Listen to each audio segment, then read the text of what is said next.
The massive alien warship hung above Earth like a dark cloud of judgment.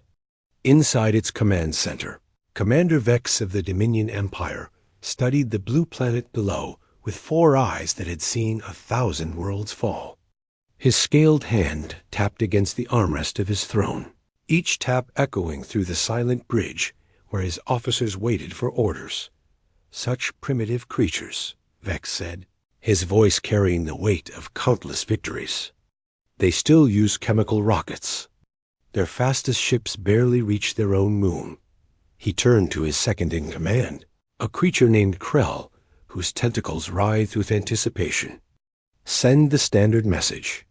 They have 1 rotation of their planet to surrender unconditionally. The message went out across all Earth's communication channels. Every screen, every radio, every device capable of receiving signals displayed the same ultimatum. The Dominion Empire, rulers of half the galaxy, demanded Earth's complete submission. They wanted humanity's resources, their planet's water, and most importantly, they wanted humans as servants for their vast empire. In the United Nations building, President Adams read the message 3 times.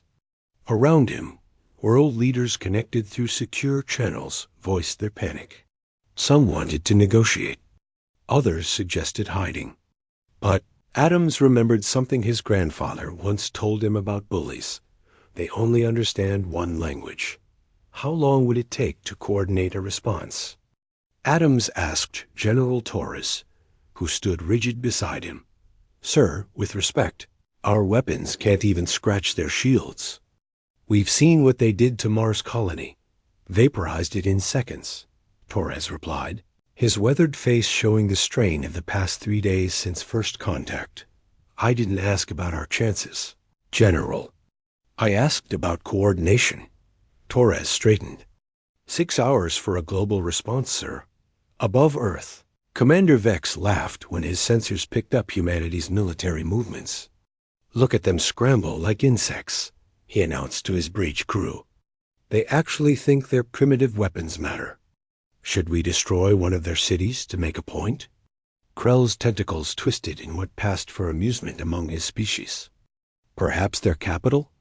Or that statue they seem fond of in their western waters? No, Vex decided, leaning back in his throne. Let them exhaust themselves. It will make better entertainment.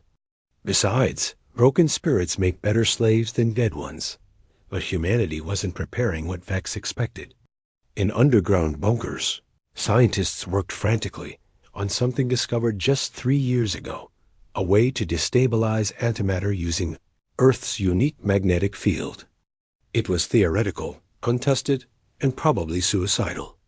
But it was something. Dr. White, leading the project, hadn't slept in 60 hours. Her team of physicists from 12 nations worked as one, sharing everything, hiding nothing. Old enemies became partners. Former rivals shared their most guarded secrets. Because when the house is burning, nobody argues about who owns the water buckets. The calculations work, White announced to President Adams through secure connection. But we only get 1 shot. If we miss, or if they detect it too early, they've given us 20 hours, Adams replied. Can you be ready in 18? We'll have to be. As Earth's single rotation deadline approached, Commander Vex prepared his demonstration of power. He would destroy Australia, large enough to terrify, isolated enough to contain the damage. His empire needed Earth intact, after all. Commander, Krell reported, the humans are broadcasting something. On screen appeared President Adams, standing not in a bunker, but in the open, with Earth's blue sky behind him. Commander Vex of the Dominion Empire, Adams began, his voice steady. Humanity has received your message. You came to our world uninvited. You threatened our children. You mistake our desire for peace as weakness. Vex's 4 eyes narrowed. Is this their surrender? Adams continued. You lit the match of war with your arrogance. But, Commander, you should know something about humanity. We don't just burn. We explode. The signal cut.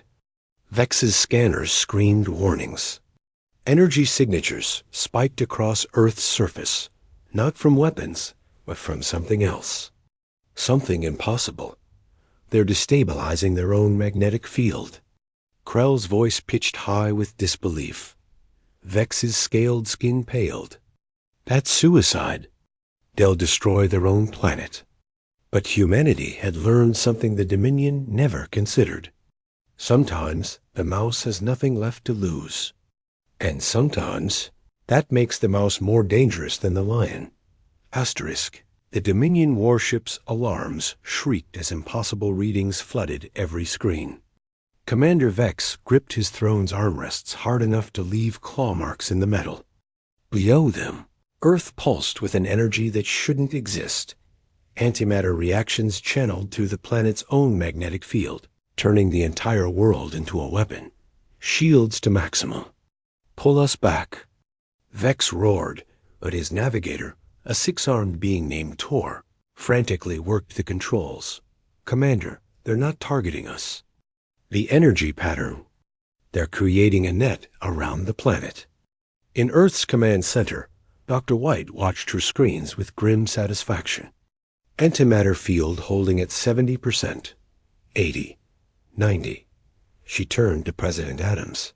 Sir, we've successfully turned Earth's magnetosphere into the galaxy's largest bug zapper. Anything that tries to enter our atmosphere now, gets fried, General Torres finished, a hint of pride breaking through his professional composure. The Dominion Empire had conquered worlds for 3,000 years. They had weapons that could shatter moons, ships that could travel between stars and days. But they had never encountered a species insane enough to turn their own life-giving planet into a bomb. Commander, Vex's tactical officer, a crystalline being called Zet, projected the analysis. Commander, if we fire on Earth now, the antimatter field will reflect our weapons back at us with triple the force. If we try to land troops, they'll be vaporized instantly. Then we wait, Vex snarled. They can't maintain this forever. Their planet's resources will drain. Their people will starve under that energy requirement. But Vex had made the same mistake every conqueror makes. He assumed humanity thought like him. He assumed they valued survival over victory. He had never studied Earth's history, never learned about Thermopylae, about Stalingrad, about the Warsaw Ghetto. He didn't know that humans had a word for victory that costs everything, Pyrrhic, on Earth. The United Governments had already prepared for Vex's waiting game. Bunkers held food for years. Energy sources were redirected from cities to the defense grid. And most importantly, humanity's real weapon was being prepared in secret. 10 hours into the standoff, Krell approached Vex with concerning news. Commander, we're detecting launches from Earth's surface. Finally, they attack. Destroy them. Sir, they're not weapons. They're BROADCAST satellites? Across the galaxy, on every frequency the Dominion used, on every channel their empire monitored, a message began to play. It showed the Dominion warship hovering over Earth, unable to attack, unable to conquer. It showed Commander Vex's ultimatum, followed by Earth's response. And then it showed something else. The technical specifications for Earth's antimatter, defense. President Adams appeared on screen again, this time addressing not just the Dominion, but every species under their rule. For 3,000 years, the Dominion Empire has ruled through fear. They came to Earth expecting another easy victory. Instead, they found something else. We're sharing our defense technology freely. Any world that wants freedom now has the means to fight for it. Vex's four eyes widened in horror. They're starting a galactic revolution. On 100 conquered worlds, species that had been slaves for generations watched the broadcast. They saw the mighty Dominion fleet held at bay by a single planet. They saw the technical data flooding their systems. And for the first time in millennia, they saw hope. The Voss, insectoid beings enslaved for 5 centuries, began converting their mining equipment. The Kalari, aquatic creatures forced to harvest ocean worlds, started experimenting with their planet's tidal forces. Even the Shadows, beings of pure energy that the Dominion used as living batteries, began to pulse with new purpose. Commander, Zet's crystalline form flickered with panic. We're receiving distress signals from 17 garrison fleets. The subject worlds are uprising. Vex stood from his throne, his full 12-foot height towering over his bridge crew. Recall all fleets. We crush Earth now, before this spreads. Sir, Tor's 6 arms gestured helplessly. That would leave our core worlds undefended. And we still can't breach Earth's antimatter field. In Earth's command center, intelligence reports flooded in from across the galaxy. General Torres couldn't hide his amazement. Mr. President, it's working. The Dominion is pulling forces from everywhere to contain the uprisings. Adams nodded slowly. Dr. White, how long can we maintain the field? 40 more hours at current levels, sir. And if we pushed it to maximum? White's face paled. That would create an antimatter pulse. It would destroy any Dominion ship within 3 light years. But ... But Earth would be uninhabitable for 1,000 years, Adams finished. Send that information to Commander Vex. Let him know we're willing to use it. Above Earth, Vex received the message. For the first time in his long career of conquest, he felt something cold grip his heart. Fear. These humans weren't just defending. They were willing to destroy everything rather than kneel. Asterisk. The bridge of the Dominion warship had never known such chaos. Reports flooded in from across the Empire. 3 more worlds had declared independence in the last hour alone. Commander Vex's scaled fists slammed onto his command console, creating spiderweb cracks across its surface. How? He roared at his intelligence officer. How did one primitive world cause this? The officer, a nervous creature named Dex, pulled up the data. Commander, the humans didn't just share the antimatter technology. They've been broadcasting something else. Their history. Every revolution, every time a smaller force defeated a larger one. They're teaching the galaxy how to resist. On Earth, in a bunker beneath Moscow, a team of historians and psychologists worked around the clock. They called it Project David, after the ancient story of David and Goliath. Every inspiring moment of human resistance was being packaged and transmitted. The American Revolution, Gandhi's peaceful resistance, the fall of the Berlin Wall. Stories that proved empires could fall, that freedom could win. Professor Baker, leading the project, explained to President Adams through video link, "We're not just giving them weapons, sir. We're giving them something more dangerous, belief." Meanwhile, the antimatter field around Earth pulsed stronger. Dr. White's team had made a breakthrough. "Mr. President, we found a way to extend the field. Instead of 40 hours, we can maintain it for 2 weeks. But there's more. We can create antimatter missiles. They'll pass through our own field safely, but destroy anything they hit outside. Build them." Adams ordered without hesitation. Above Earth. Commander Vex received his empire's latest demand: return immediately to defend the core worlds or face execution for failure. His officers exchanged nervous glances. The Dominion Empire never forgave failure, and Vex had failed spectacularly. "Commander," Krell's tentacles writhed with anxiety, "if we leave now, Earth wins. Our reputation is already destroyed." Vex snapped. "Then, quieter, more dangerous. But perhaps we can salvage something. Send a message to Earth. Tell them I want to talk." The video connection established quickly. President Adams appeared on Vex's screen, and Vex appeared on Earth's. For the first time, the 2 leaders truly looked at each other. "You've cost me everything," Vex said, his 4 eyes burning with hatred. "You cost yourself everything when you threatened our children. Adams replied calmly, I could destroy your world before I leave. One shot from our main cannon, your antimatter field would collapse. The reaction would crack your planet like an egg. True, Adams agreed. But the antimatter pulse would destroy you too. And every Dominion ship rushing here to help you. Your empire would lose half its fleet in 1 second. Vex's scales shifted color, a sign of deep thought among his species. You would die for your freedom? We would. But more importantly, we'll kill for it. A long silence stretched between them. Then alarms started blaring on Vex's bridge again. Commander, Zet's crystalline form pulsed rapidly. Earth has launched something. On the screen, Adams smiled grimly. Those aren't targeted at you, Commander. They're headed for your core worlds. Antimatter missiles, using your own navigation data, we hacked 3 days ago. You have 2 choices. Stay here and watch your empire burn, or leave now and try to stop them. Vex's 4 eyes widened.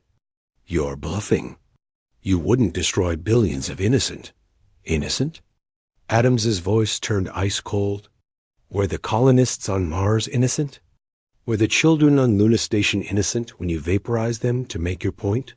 He leaned forward. You taught us this lesson, Commander. In war, there are no innocents. The missiles were real, streaking through space at near light speed. Vex's tactical display showed their trajectories. The Dominion throne world, their main shipyards, their military academies. Every symbol of their power targeted. You have 8 hours to reach them and shoot them down, Adams continued. Or you can stay here and accomplish nothing while your empire burns. Krell was already calculating. Commander, if we leave now at maximum speed, we can intercept 70% of the missiles. 70%. Blue quote Vex looked at Earth one last time. This primitive world had outmaneuvered him completely. All ships, prepare for emergency jump. Maximum speed to the core worlds. As the Dominion fleet prepared to leave, Adams had one more message. Commander Vex, spread the word to your empire. Earth is off limits. Come near us again, and next time we won't give you a warning. We'll just burn everything you've built to ash. The massive warship turned, its engines lighting up space as it fled. For the first time in 3,000 years, the Dominion Empire ran from a fight. Asterisk space around Earth erupted in light as 17 more Dominion fleets arrived, only to find their supreme commander fleeing. The antimatter field pulsed like a heartbeat, warning them back. On their communication channels, they heard Commander Vex's desperate orders to follow him to the core world's dot in Earth's command center. General Torres watched the tactical display with disbelief. They're actually leaving. All of them. But President Adams didn't celebrate. He turned to Dr. White. Phase 2. Now. White nodded and activated a hidden protocol. The antimatter missiles heading for Dominion core worlds suddenly changed course, splitting into hundreds of smaller projectiles. But they weren't heading for planets anymore. They were heading for communication relays, supply stations, and jump gates. Sir? An aide rushed in with a tablet. The uprising has spread to 43 worlds. The Kalari have taken their entire system. The Voss destroyed 3 garrison stations. Adams studied the galactic map. Send them the next package. Everything we know about guerrilla warfare. Across the galaxy, the Dominion Empire faced its worst nightmare. Not a single enemy, but hundreds. Every species they had conquered, every world they had enslaved, suddenly had hope and weapons. Earth hadn't just defended itself. It had lit a fire that was consuming the Empire from within. On the Dominion throne world, Emperor Thax watched the reports with growing fury. His massive form, 20 feet of scaled muscle and razor-sharp intelligence, dominated the royal chamber. One world, he growled to his council. One insignificant world has caused this? His advisor, an ancient being named Kronos, chose his words carefully. Your Majesty, the humans distributed not just weapons, but ideas. Every slave species now believes they can win. Belief is proving harder to kill than armies. Then we make an example. Gather the Imperial fleet. We burn Earth to glass, then broadcast it to every world. Fear will restore order. But as the Imperial fleet assembled, they received disturbing news.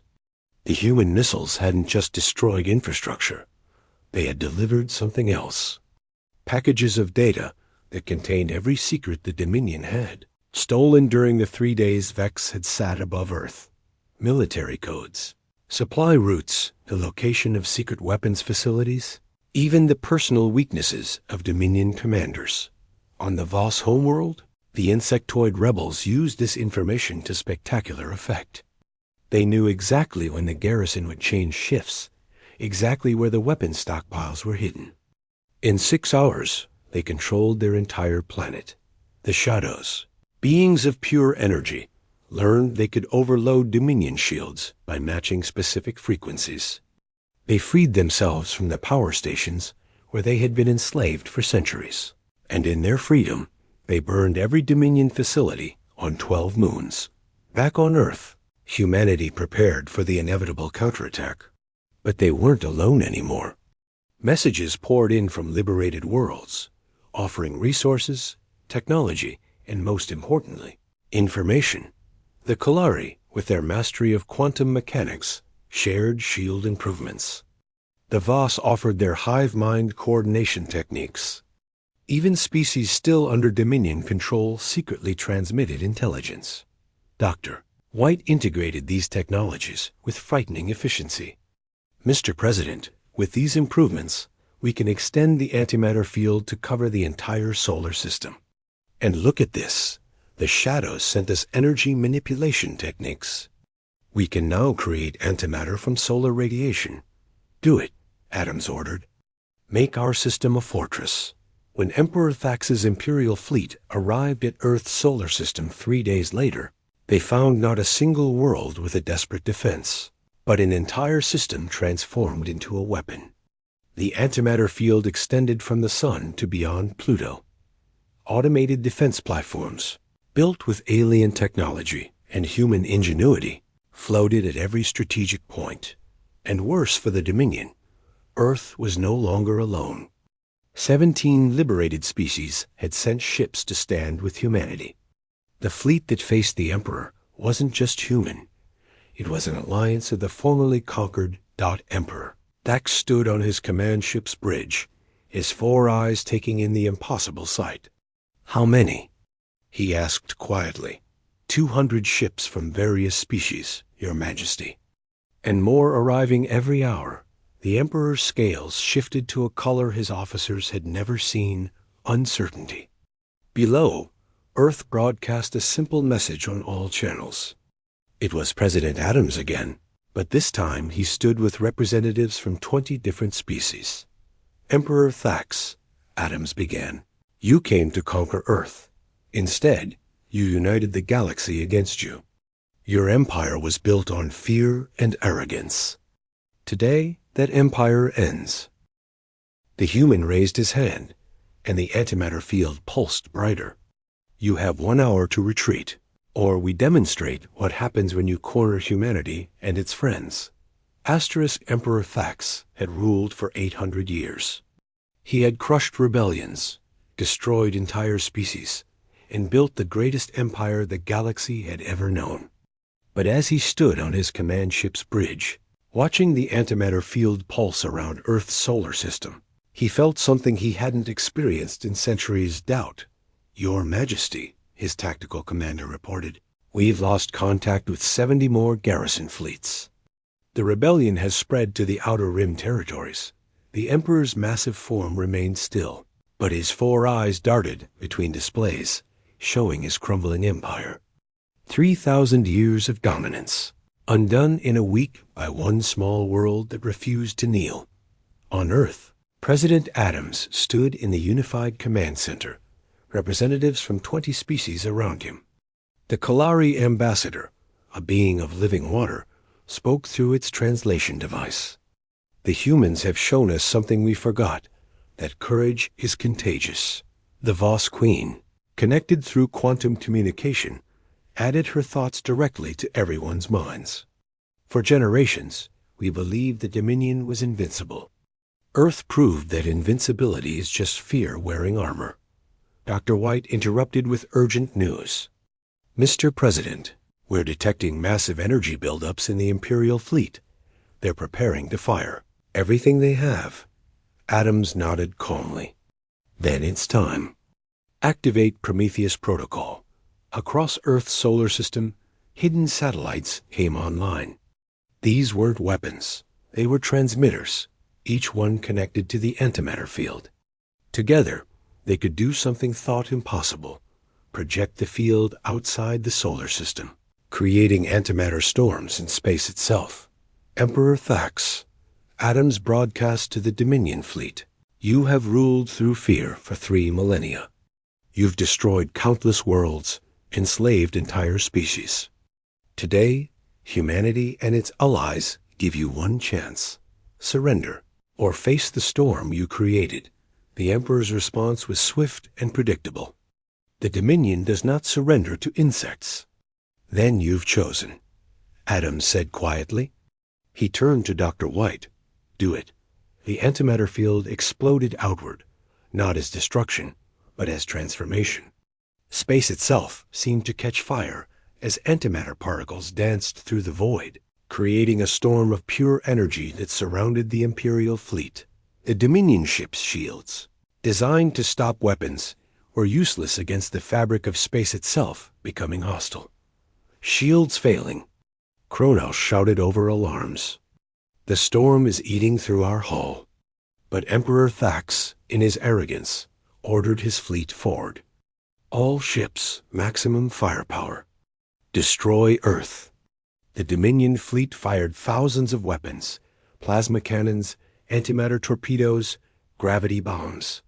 But as they entered the storm, each weapon transformed, its energy absorbed and redirected. The storm grew stronger, fed by the very weapons meant to destroy it. On the Allied ships, safely outside the storm, crews watched in awe as humanity's gambit unfolded. The shadows, beings of pure energy, could see what others couldn't. Earth wasn't just defending. It was teaching the universe a new kind of warfare. Your Majesty, the Emperor's navigator screamed. We've lost 40% of the fleet.